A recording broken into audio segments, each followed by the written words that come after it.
अस्सलाम वालेकुम नाजरीन। पिछली किस्त के आखिर में आपने देखा कि उस्मान और मलन खातून एक गार में पहुंच गए थे, जहां मलन ने उस्मान के ज़ख्मों का इलाज कर दिया था। इस किस्त के आगाज़ में सोगत का मंजर सामने आता है। एक मस्जिद में शेख अदबाली कह रहे थे, मुशरिकीन ने रसूलुल्लाह सल्लल्लाहु अलैहि वसल्लम के लिए बहुत सारे जाल बिछाए और हमारे पैगम्बर ने पहले एहतियाती तदाबीर अपनाई और बाकी अल्लाह ताला पर छोड़ दिया। जब मुशरिकीन ने आप सल्लल्लाहु अलैहि वसल्लम की जान लेने की कोशिश की तो आपने मदीना की तरफ हिजरत के लिए आसान रास्ते की बजाय मुश्किल रास्ता इख्तियार किया और एक गार में पनाह ली। लेकिन उन सब एहतियाती तदाबीर के बावजूद मुशरिकीन के माहिर सुराग रसां गार के सामने तक पहुँच गए। लेकिन हमारे पैगम्बर के दिल में ज़रा बराबर भी खौफ नहीं आया, क्योंकि अल्लाह ने अपनी नाजिल करदा आयत में इरशाद फरमाया कि बेशक अल्लाह बेहतरीन जाल बिछाने वाला है, और हमारा ये ईमान है कि बेहतरीन तदबीर करने वाला अल्लाह ताला ही है और हमेशा वो अपने बंदों के साथ होता है। दूसरी तरफ गार में उस्मान की हालत काफ़ी बेहतर हो चुकी थी।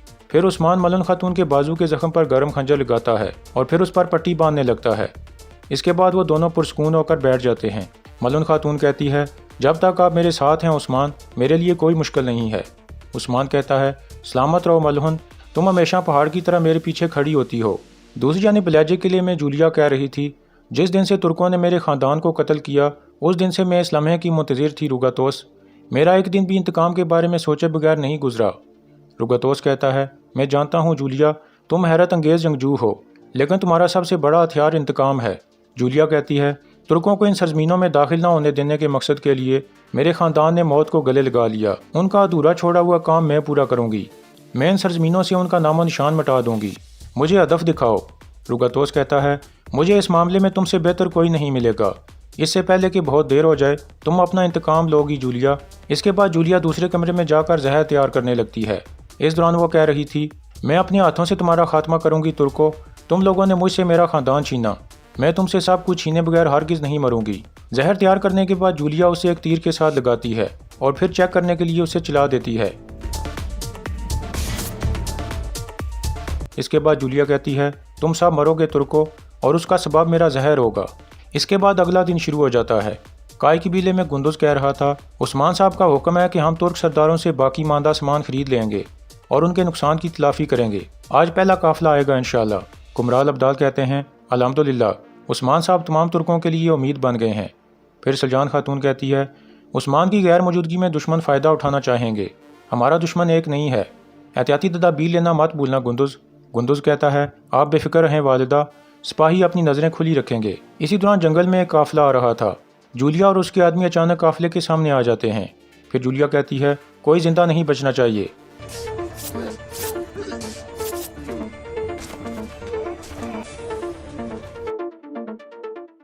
इस तरह एक आदमी के अलावा सबको मार दिया जाता है। वो आदमी कहता है, आप जानती हैं कि मैं रुगातोस के लिए काम करता हूँ। जूलिया कहती है, तुम जिंदा रहोगे क्योंकि तुम हमारे लिए फ़ायदा मंद साबित होगे। दूसरी जानिब उस्मान और मलन खातून गार से निकलकर बाहर आ जाते हैं और एक तरफ चल पड़ते हैं।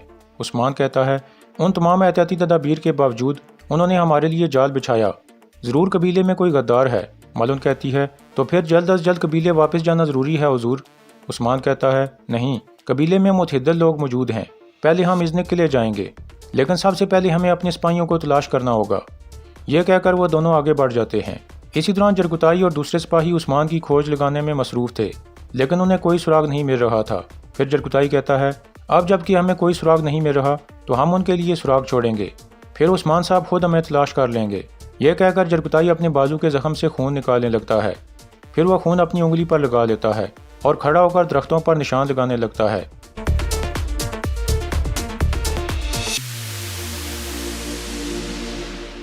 निशान लगाने के बाद वो सब आगे बढ़ जाते हैं। दूसरी तरफ गवर्नर कोसिस और रुगातोस जंगल में मौजूद थे।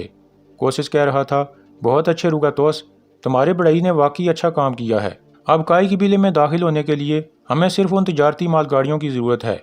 कुछ देर बाद तिजारती मालगाड़ियाँ वहाँ पहुँच जाती हैं जिन पर जूलिया ने कब्जा किया था। मालगाड़ी से उतरकर जूलिया आगे आ जाती है और कहती है, मोहतरम गवर्नर, हम कबीले में दाखिल होने के लिए तैयार हैं और वो जहर भी तैयार है।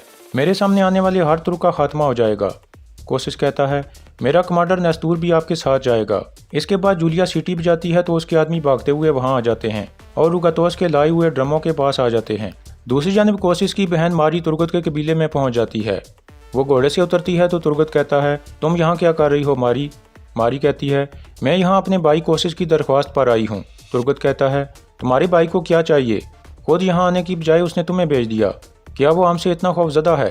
ماری کہتی ہے میخائیل کوسس کسی سے خوفزدہ نہیں ہوتے ترگت صاحب، اب میں آپ کو بتاتی ہوں کہ میرے یہاں آنے کی وجہ کیا ہے۔ ادھر جنگل میں عثمان اور ملن خاتون ایک جگہ پہنچتے ہیں جہاں جرگتائی نے درختوں پر نشان لگائے ہوئے تھے۔ نشان دے کر عثمان سمجھ جاتا ہے کہ سپاہیوں نے نشان چھوڑے ہیں۔ اس کے بعد وہ دونوں آگے بڑھ جاتے ہیں۔ دوسری طرف ماری کہہ رہی تھی عثمان صاحب کے قبیلے کی نسبت آپ کا قبیلہ کافی چھوٹا ہے۔ ترگت کہتا ہے اصل بات کی طرف آؤ ماری، تم کس لیے یہاں آئی ہو؟ ماری کہتی ہے ہم چاہتے ہیں کہ آپس کا یہ خونی جھگڑا ختم کریں اور معاہدہ کر لیں ترگت صاحب، کوسس بھائی آپ کے ساتھ تجارت کرنا چاہتے ہیں، اس طرح آپ کو اور آپ کے قبیلے کو فائدہ ہوگا۔ ترگت کہتا ہے اتنی ساری خون ریزی کے بعد وہ ہمارا دوست بننا چاہتا ہے۔ تو ماری کہتی ہے میں آپ کو تلخ ماضی کو بلانے اور بہتر مستقبل کی طرف دیکھنے کا مشورہ دے رہی ہوں ترگت صاحب۔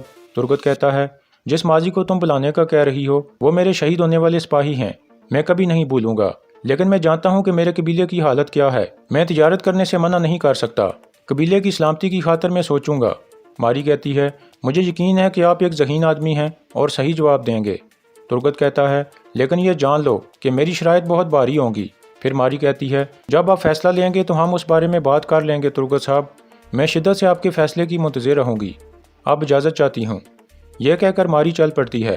پھر وہ ایک سپاہی سے چھوٹا سا ڈبہ لے کر واپس آ جاتی ہے اور ترگت کو کہتی ہے میں بھولنے والی تھی، یہ تحفہ آپ کے لیے ہے، امید ہے کہ آپ جیسے سردار کے لائق ہوگا۔ ترگت وہ تحفہ لے لیتا ہے اور اسے کھول کر دیکھتا ہے تو اس میں ایک انگوٹھی پڑی تھی۔ پھر وہ ماری کا شکریہ ادا کرتا ہے۔ ماری کہتی ہے آپ کسی دوسرے شخص کے بازو کے نیچے رہنے والے آدمی لگتے نہیں ہیں ترگت صاحب۔ یہ کہہ کر ماری واپس روانہ ہو جاتی ہے۔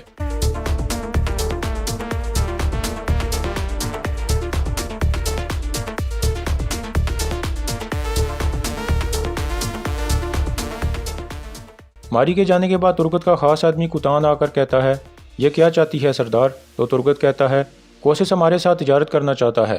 کوتان کہتا ہے یہ آپ کیا کہہ رہے ہیں سردار، کیا ہم کافروں کے ساتھ کام کریں گے؟ ترگت کہتا ہے عثمان سردار ایک عرصے سے سیاست کے پیچھے بھاگ رہا ہے تو ہمارے اندر کس چیز کی کمی ہے؟ ادھر جنگل میں عثمان کے سپاہی مسلسل عثمان کی کھوج لگانے میں مصروف تھے، اتنے میں انہیں کسی کے چلنے کی آواز آتی ہے تو وہ ہوشیار ہو جاتے ہیں اور پھر ارد گرد چھپ کر بیٹھ جاتے ہیں۔ کچھ دیر بعد عثمان اور ملن خاتون وہاں پہنچ جاتے ہیں جنہیں دیکھ کر سب سپاہی بہت خوش اور پرجوش ہو جاتے ہیں۔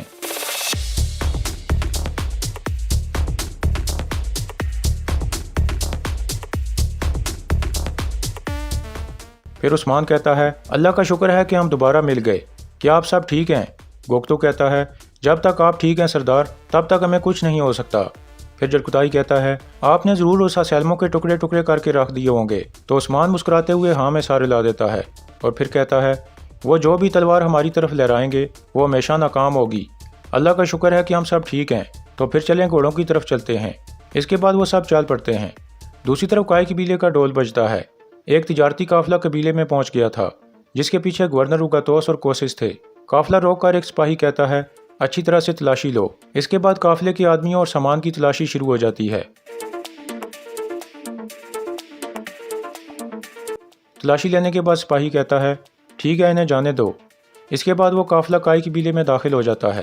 ادھر جنگل میں عثمان اور اس کے سپاہی گھوڑوں پر سوار ہو چکے تھے۔ سب سے مخاطب ہو کر عثمان کہتا ہے اب ہم ازنک کی طرف جائیں گے، جب تک ہم کافروں کو مزہ نہیں چکھا دیتے ہم اپنی تلواریں واپس میانوں میں نہیں ڈال سکتے۔ سب سپاہی کہتے ہیں جیسے آپ کا حکم سردار۔ اس کے بعد عثمان کا قافلہ ازنک قلعے کی طرف روانہ ہو جاتا ہے۔